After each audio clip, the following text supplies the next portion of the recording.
Mr. President, ladies and gentlemen, Karl Marx devised the most lethal ideology ever produced by human intelligence.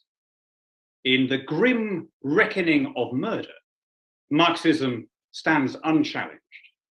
Look at all the other atrocities we've experienced. The transatlantic slave trade, with all of its cruelties and abominations, claimed perhaps 10 million lives. The Nazis, their terror, protracted by the lights of a perverted science, murdered 17 million people. But communism murdered 100 million human beings. Some of them shot into pits. Some of them starved to death as state policy. Some of them disappearing after the knock in the night into the basements of the secret police or to the vastnesses of the labor camps.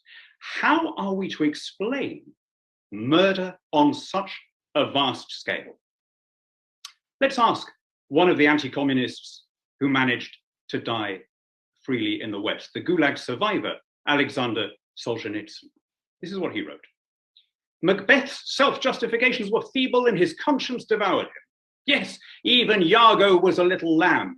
The imagination and the spiritual strength of Shakespeare's evildoers stopped short at a dozen corpses because they had no ideology. Ideology. That's what tonight's debate is about. And in particular, this idea that somehow the ideology of Marx can be divorced from its practice. That somehow uniquely among all the ideologies of the world, it should get a free pass in the sense of never being measured against its real world effects. Now, of course, it's true in a Platonic sense that you will never have an example of a perfect Marxist society any more than you have a perfect example of a theocracy or a monarchy or a capitalist society, right? But we can fairly infer differences from what we see in front of us. History has thrown up some pretty good laboratory condition experiments. China versus Taiwan, or East Germany versus West Germany, or North Korea versus South Korea. Societies that were beginning from a similar place and then was subjected to two different styles of government. Now, of course, South Korea is not perfect capitalism any more than North Korea is perfect communism. But I think it is impossible to debate this subject unless we accept the fundamental truth that South Korea is a closer approximation to the market, and North Korea is a closer approximation to a socialist society, and that we infer things accordingly.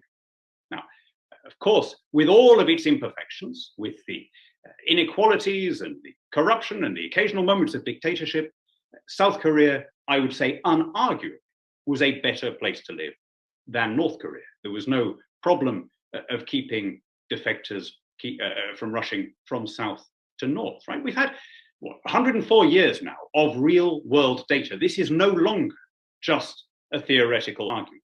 It was 104 years ago that the Bolsheviks burst into the Winter Palace and engaged, by the way, in an orgy of murder and looting, destroying priceless works of art and drunkenness. They started as they meant to go on when they ousted Kerensky's social democratic government. Now, ever since then, we have seen the same pattern play out. Every time, show me a socialist country and I will show you a place that has firing squads and labor camps and a repressive dictatorship. The same story every time, from Albania to Angola, from Bulgaria to Benin, from Czechoslovakia to Cuba. Always, it begins with cant about the many, not the few, and standing up for the people. It ends with the arrest of opposition leaders and penury. And always the same story when we look at how it's received overseas. The Western Marxists, the apologists for socialism, hail each new experiment as the new dawn. This time it's going to be different. This time it's going to be bottom up. This time it's going to be democratic. It's not going to be like anything that's ever happened before. And then things start to go wrong. The GDP begins to fall. There begins to be a little bit of popular discontent. But no, don't believe it. This is phase two. This is all just capitalist propaganda. These are the old, powerful bourgeois interests that own the media and are lying to us. It's all going terrifically well. Then the problems become undeniable. You start getting hunger. You start getting riots. You start getting massive anti-government protests. Or then it's phase 3. This is sabotage by the CIA. Don't worry, the people will see off the wicked capitalists and bring ultimate victory. And then, it happened most recently in Venezuela, but it happened previously in every single socialist experiment, you get to phase 4, the total collapse, the collapse into poverty and misery and brutal dictatorship, at which point suddenly we're told, oh no, that wasn't real socialism. No. Real socialism has never been tried. Real socialism is a democratic, cuddly, altogether more benign concept, absolutely removed from these ugly real-world examples. Well, ladies and gentlemen, to see what is wrong with that kind of sophism, let me ask you to consider making that argument about any other belief system, about any other political creed. Can you imagine somebody in a debate like this coming before the Cambridge Union and saying, well, you can't judge fascism by the 1930s regimes that called themselves fascist? No. Real fascism has never been tried. We have to judge it as a textbook theory, not by these rather tawdry real-world experiments. Of course, no one would argue that. And if they did, they would be rightly howled down. And yet, somehow, we have this blind spot. We insist on judging the free market by its necessarily imperfect real-world examples, but judging communism only as a textbook theory. This house believes that Marx was right. I mean, where do we start with this? I'm tempted to fall back on Nietzsche's observation that you can't refute a disease. Marx was wrong about everything. He was wrong about history. He was wrong about politics. He was wrong about economics. And I'm not just talking about the moral error here, although with 100 million murders carried out in his name, I'd have thought he has a pretty serious case to answer. No, I'm talking about how he was wrong on the most measurable, empirical level. Every important prediction he made, every one, turned out to be false. He said that free markets would destroy the bourgeoisie, would concentrate wealth and power in the hands of a handful of oligarchs. In fact, the free market has enlarged the middle class everywhere it's been practiced. He said that capitalism would run out of resources. He never foresaw the unlimited resource of human ingenuity. He said that the rich would get richer and the poor would get poorer. He called it his theory of immiseration. In fact, the rich got richer and the poor got richer too. In fact, during the old cadger's lifetime, the average family in this country where he was living when he wrote that increased its living standards by an almost unbelievable 300%. And he wrote, of course, that in the end, his theories were ineluctable. He saw them as scientific truths, not as political opinions. There was an inexorable process that was going to bring about perfect communism and a withering away of the state. Well, to put it as neutrally as possible, we are still waiting for that development. And yet, he has this group of apostles in every country, like doomsday cultists, constantly explaining away the failure of their prophecies by saying, yeah, but this time it's different. This time it's really going to happen. This country is different from all of the ones that have gone before. No, it isn't. We're dealing with a design flaw, not a bug. The murderousness, the repression, the petty cruelty is intrinsic in an ideology that denies human nature and tries to force people into doing things that are, in the exact sense, unnatural, inhuman. Karl Marx never murdered anyone himself. Sure, as far as we know, that's true. As far as we know, neither did Adolf Hitler, right? But that doesn't exculpate them from the deeds carried out in their names and in obedience to their doctrine. This is what he said in the Communist Manifesto. The one way in which the murderous death agonies of the old society and the bloody birth throes of the new can be shortened, simplified, and concentrated is revolutionary terror. And he meant it. And his apostles took him at his word and carried out unspeakable cruelties in the belief that somehow, if only they got through that phase, utopia waited on the other side. You can't make an omelette without cracking a few eggs. Well, ladies and gentlemen, setting aside the rather vast and significant fact that human beings are not eggs, you show me one case in any time and any place where the omelette actually emerged. It's the same story without exception. The Marxist experiment leads to broken shells and broken countries. and broken bodies. This story shall the good man teach his son. Thank you, Dan. I mean, that was kind of embarrassing. I have a lot to say. I have a lot to say about that. I don't know. Do you mind if I? Go for it. Okay, yeah. I mean, I kind of makes me appreciate Peterson because at least he did like the high school rendition of the Communist Manifesto rather than like the high school rendition of the Black Book of Communism. Yeah, with this, he started out and he said he said the slave trade only killed 10 million people. I'm just thinking in my head, like presumably if you're, have slavery, you don't want to have them die because that would kind of deprive you of your basis of income. He mentioned the Nazis killing a lot of people. As I recall, the communists played the principal role in defeating the Nazis. He talked about 100 million people dying, and he mentioned starvation. So I'm assuming like the Great Leap Forward is really central to his statistics, which was a famine. So it's a little bit difficult in terms of the attribution of agency. But of course, all the most highest mortality famines in history have happened in China. As for these historical laboratory conditions he talks about, I'm not really sure that they have a placebo for historical experiments. I'm not sure that they're exactly laboratory conditions. But I would say that I think that from Ataturk to Robespierre to the genocide of indigenous people, capitalism has always been when he talks about breaking eggs, does he think capitalism doesn't break eggs? I mean, it's always required an immense violence to establish its sort of inceptive conditions. And even these examples he gives are very, very dicey. East Germany was the richest country in the entire Soviet bloc. It wasn't a horrible place to live. I'm not saying there weren't certain repressions, but it's not this sort of perhaps how he describes it. Taiwan and China are completely different. I'm not sure that China is the example I would give if I was trying to talk about national economic failure. North Korea was wealthier than South Korea until about the late 70s, about when the communist bloc began to decline. Also, I would finally add his points about Marx. I'm not sure if I got them all down here, but he says Marx said capitalism would run out of resources. I don't know if that. I don't think Marx ever said that. I mean, I think he talked about the reproduction of inequality and the risk that would cause.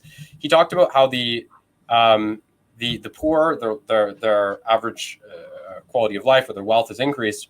In fact, it seems to me that Marx's later work, he shifted toward a kind of relative immiseration hypothesis where he acknowledged that could be the case, right? But said that the gap ultimately will increase, or that there can even be exceptions to that under certain economic conditions. Marx maybe didn't always forecast precisely when communism would arise, but I think in his Capital Volume 3 just says in the long run, which is quite vague. As for this omelet emerging, we have some very good examples of successes that have been created by socialism or communism, from, as we say, Sweden to potentially Russia in certain respects, China. But it's hard to make an omelet properly when your omelet's constantly taken out by a CIA coup. So I think that's another thing, and maybe points to the problem with his presupposition of laboratory conditions, as he says. Yeah, I mean, I guess I would point out that his one quotation, like you said, there's a lot of summary of Marx, and one quotation which he said was from the Communist Manifesto. It's absolutely not from the Communist Manifesto. I think it's from a article in the Neue Rheinische Zeitung, but it's definitely post-communist manifesto. Not that matters very much, except like that it speaks to Hannan's sloppiness.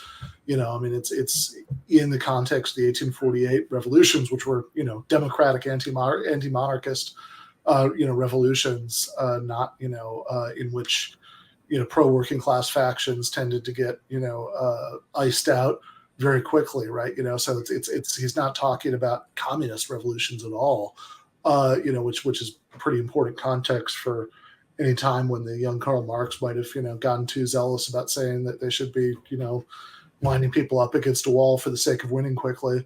But I'd also say that I mean this first of all, the idea that only 10 million people died because of the slave trade is ridiculous. Because I don't even know what that means, right? I mean, like the way he put it, the transatlantic slave made it sound like he might have literally just meant the Middle Passage, but certainly people being people dying decades earlier than they would have otherwise because they were being worked to death was a feature. I mean, like that was just an ongoing feature of slavery, especially in the Caribbean, like Haitian slavery. It was like constant turnover, because people were dying so quickly, when they were imported to Haiti and, worked in the sugar fields, despite the fact that, as you said, there's an incentive, obviously, not to have your property die off, so you have to buy a new slave.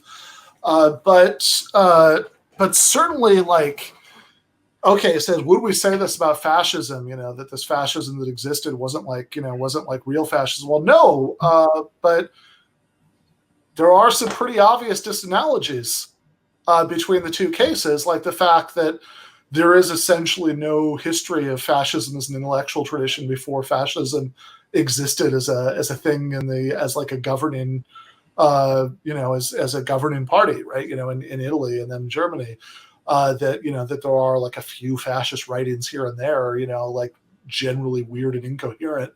But I mean, it's not an intellectual tradition at all. I mean, that's not like that doesn't mean there aren't fascist intellectuals. I remember I made a comment like this once in the Michael Brooks show, and there are people who really like try to push back against this, nitpick this, like, oh, Ben's saying that there aren't any fascist intellectuals. Yeah, there are fascist intellectuals, but that doesn't mean that fascism is an intellectual tradition, right? It's something that that exists in the political realm, and then sure, there are a few intellectuals, who would make, in some cases, very sophisticated, like Carl Schmitt or Heidegger, but but who'd make like rationalizations of it. It's not like you'd had several decades of an extremely worked out body of fascist thought, before the first fascists started to take power. I mean, that's just silly. I mean, there's also Christopher Hitchens, of all people, actually after his post 9/11 turn to the right, still pushed back very hard against his friend Martin Amis when Amis wrote his book Kobe the Dread. He made the same argument essentially that Hannan is making, equating Marxism with fascism, and like one of the points in their subsequent exchange of letters, which includes a three one word sentences from Hitchens to Amis: don't period, be period, silly period. He, in that exchange of letters and essays, one of the points that Hitchens makes is that it is very easy to imagine a set of circumstances under which the Russian Revolution, might plausibly have landed at a more humane place, which is that if the original 1905 revolution had succeeded, so it wasn't happening against the backdrop of the massive amount of bloodshed that had happened throughout Europe and from World War I for years. Before it started. He also points out, when, of course, you can't say, oh, here's the set of circumstances under which Nazism wouldn't have been that bad. There's also point, that's like, look, with the Russia, I mean, forget Marxism, even specifically the Soviet experience, we have like the left opposition. Trotsky and the workers' opposition earlier under Kalante, there were no like dissident fascists with better, more democratic versions of fascism that they were advocating. I mean, I think that for self-evident reasons, that's not a thing that exists or could exist. And it's also just, I mean, like if the idea, somebody in the chat pointed out about, John Stuart Mill, support for British colonialism, which certainly racked up a considerable body count. By the way, I'd argue that like reducing the evils of slavery and colonialism to the number of corpses is kind of obscene, but that doesn't stop. We wouldn't say, oh, John Stuart Mill's philosophical ideas were all discredited by his actual personal support for this. Never mind. Or John Locke, same deal, for the colonization of the Americas, which was genocidal, which Locke supported and made philosophical rationalizations for the slave trade, which Locke was personally involved in, and also in a complicated way, his defense was limited to war captives, but also philosophically defended. Like nobody holds that against those guys in the way that we hold having been claimed by later authoritarian regimes against Marx and Engels, and it's really like, I mean, he said, "Oh, how would we feel if somebody said, that you can't judge, ideological claim by things that have been done in its name?" Well, the same way we feel about it in every other case, presumably, right? I mean, how many, like by some estimates, as many as 4 million Vietnamese peasants were killed by the American Empire in the 1970s.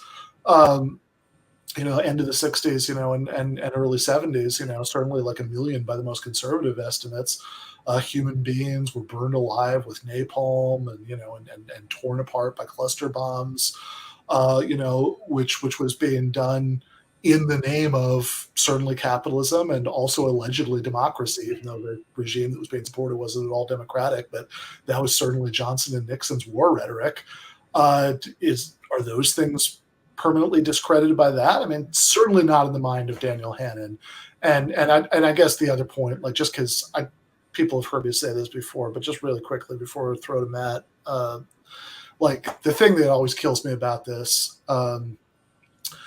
as somebody points out in the chat, that, sometimes the lazier renditions of this list will include Pol Pot, despite the fact that Pol Pot was actually being supported by the United States in the as a Cold War way to undermine, Vietnam and the Soviet Union. But like the most crucial point is, look, if we're going to say this is what was being, if you're going to cite Marx, supporting revolutionary violence in 1848 in the context of democratic revolutions against monarchy, you should also say something about the rest of his expressed opinions, and the rest of his expressed opinions were radically different, from what happened in the Soviet and Soviet style countries in the 20th century. Now we could argue about what the reasons for that are, or whether a better version would be possible, or if the deformation of those societies were inevitable. All complicated arguments that I'm willing to entertain, different perspectives on. But if you want to know what Marx actually said about how he wanted, socialism to come about, or what he thought it would look like, I mean, he thought it was going to come about through mass majoritarian working class action, which is not at all the trajectory in most of the countries that Hannan named, which is crucial because the people who take power are going to be the ones exercising power, and then also when Marx's explicit model of what an immediately post-revolutionary transitional society should look like was the Paris Commune, which was extremely democratic, and maybe he criticizes it for not nationalizing the bank, and also for not immediately marching on Versailles, but he also praises extensively in the Civil War in France some of the most ultra-democratic things about the Commune, like the fact that all state officials were immediately recallable by the constituents for any time, for any reason, factories being turned over to workers' associations. And so, I mean, if you're going to say, oh, this was being done, at his directive, whatever, that like, no, I mean, this is very starkly different from the kind of post-revolutionary transition that Marx was talking about. And then I guess very, very last point, like the most ridiculous part of this is always the argument from Venezuela, because if you're going to argue that without getting into the finer points of what we should think about Maduro, or what the cocktail of factors is that's led to Venezuela's, misery in the last several years, like it just should be ruled out right off the gate that Venezuela, has experienced social collapse because they were just too damn socialist. It's like too much socialism for society to bear. Because even at the height of Hugo Chavez's welfare state, the public sector in Venezuela was smaller as a proportion of overall employment than the public sector in France, never mind the public sector in Sweden or Norway. I would say, if anything, what Venezuela shows is that in the context of Latin America, with this sort of like really vicious, entrenched local oligarchies and the sort of constant omnipresent hand of American imperialism, then, very mild social democratic efforts end up facing a tremendous level of resistance, which can sometimes lead to this sort of spiral of escalation and repression, that you've seen in certain cases. But it's certainly not, I mean, if you're going to say, oh, look, this is what you get, for doing all these socialist economic policies, then you need to explain how it is that Sweden, has gone much further down that path than Bolivarian Venezuela has. But somehow or another, nobody in Sweden is, whatever, eating out of the trash or they're white though. It's okay. If you're not white, you do that, then that's really suspect. I got okay. So bomb you. The laws of economics work differently depending on skin tone. So fair enough. All right.